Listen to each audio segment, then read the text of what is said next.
अस्सलाम वालेकुम। Basic to advance English के साथ आपका मेज़बान सईद यासर अब्बास काज़मी एक नई वीडियो के साथ आपकी खिदमत में हाजिर है। तो वीडियो को स्टार्ट करने से पहले आपसे रिक्वेस्ट है कि अगर अभी तक आपने हमारा चैनल सब्सक्राइब नहीं किया तो अभी सब्सक्राइब और हाँ, साथ में बेल आइकन को लाजमी प्रेस करें ताकि हमारी हर नई आने वाली वीडियो आसानी से आप तक पहुँच सके। तो चलते हैं अपनी वीडियो की तरफ। क्लास और उसकी अक़साम यानी क्लास और टाइप ऑफ क्लासेस। तो सबसे पहले हम देखते हैं कि क्लास क्या है। तो clause it is defined as a group of related words that contains a subject and predicate यानी verb. For example he came. तो कहते हैं कि क्लास किसको कहते हैं, जिसको अगर हम उर्दू में समझें तो ये अल्फाज का वो मजमुआ जो हमें एक बामानी चीज़ या काम या मकसद समझाता है, उसे हम क्लास कहते हैं। तो आगे इसकी हम एग्ज़ाम पे अगर जाएं तो इसकी दो बड़ी एग्ज़ाम है। तो क्लास की कितनी एग्ज़ाम है? दो बड़ी एग्ज़ाम है। There are two major types of classes. Number one main independent class और नंबर टू सब ऑर्डिनेट और डिपेंडेंट क्लास। ये दोनों अपनी जगह पे एक अफादियत रखती हैं, उनको भी हम बयान करते हैं। तो सबसे पहले हम चलते हैं मैन यानी इंडिपेंडेंट क्लास पे। तो इंडिपेंडेंट क्लास किसे कहते हैं? It is a class that expresses a complete thought and can stand as a sentence. For example she is wearing a T shirt या शर्ट विच लुक्स नाइस। अब यहाँ पे she is wearing a shirt, इसके अंदर जो she is wearing है ये क्या है? उसके मेन क्लास है। इसके बगैर टी शर्ट का या जो लुक नाइस है उसका कोई मतलब नहीं है। अगर उसको हम ना भी लिखें तो ये अपने मतलब को वाज़ेह कर सकता है, हम इसकी बात को समझ सकते हैं कि वो क्या कहना चाहता है। यानी ये काबिले फहम है, ये समझ आने वाली चीज़ है। She is wearing a shirt, यानी अगर हम आगे उसको नाइस लिखें ना लिखें तब भी ये बात हमें समझ आ सकती है। उसके साथ अगली हम चलते हैं उस ब्रांच पे, तो वो है सब ऑर्डिनेट और डिपेंडेंट क्लास।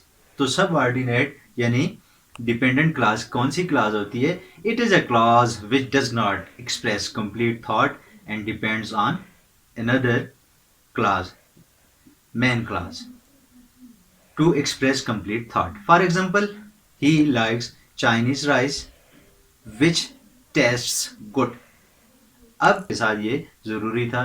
तो अब हम बात समझ गए कि एक वो जुमला होता है जिसको अपने आप को बयान करने के लिए किसी दूसरे के सहारे की ज़रूरत नहीं होती, और उसे कहते हैं हम मैन या इंडिपेंडेंट क्लास। और वो जो जिसे दूसरे के सहारे की ज़रूरत होती है अपने आप को बयान करने के लिए, उसे सब ऑर्डिनेट और डिपेंडेंट क्लास कहते हैं।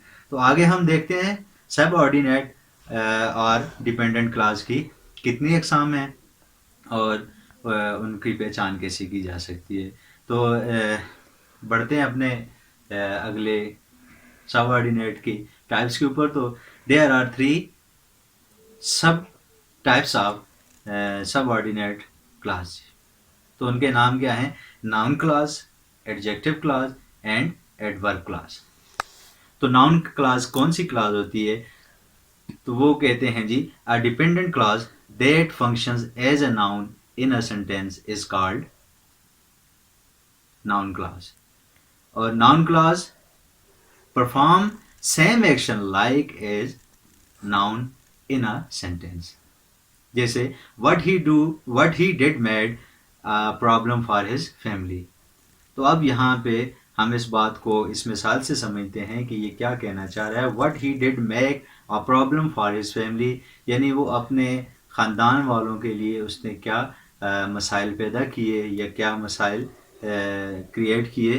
तो यहाँ पे अगर हम देखते हैं तो व्हाट ही डिड, ये जो हमें अंडरलाइन वाली पोर्शन, ये जो लाइन नज़र आ रही है, ये जो अल्फाज का मजमूआ है ये नज़र आ रहा है, ये हमें ज़ाहिर करवाता है कि यहाँ पे इस पूरे जुमले में किसी शख्स का नाम तो नहीं लिया गया, अलबत्ता उसकी जगह पे कुछ अल्फाज इस्तेमाल किए गए हैं। ये अल्फाज बताते हैं कि ये कौन से क्लासेस हैं जी सबऑर्डिनेट की नाउन क्लास से इनका ताल्लुक है, क्योंकि इसमें वही काम, ये अल्फाज उसी सब्जेक्ट का काम कर रहे हैं, उसी नाउन की जगह पर ये अल्फाज काम कर रहे हैं। तो यहाँ जिस जगह पे नाउन की जगह पे दूसरे अल्फाज यहाँ पे लिखे जाएं, तो इशारा करने के लिए, समझाने के लिए, क्योंकि बार बार नाम नहीं रिपीट किया जाता, तो वो जो नाम यहाँ पे नहीं लिखा जाता, उसकी जगह पे हम जो अल्फाज इस्तेमाल करते हैं, उन अल्फाज को हम क्या कहेंगे कि वो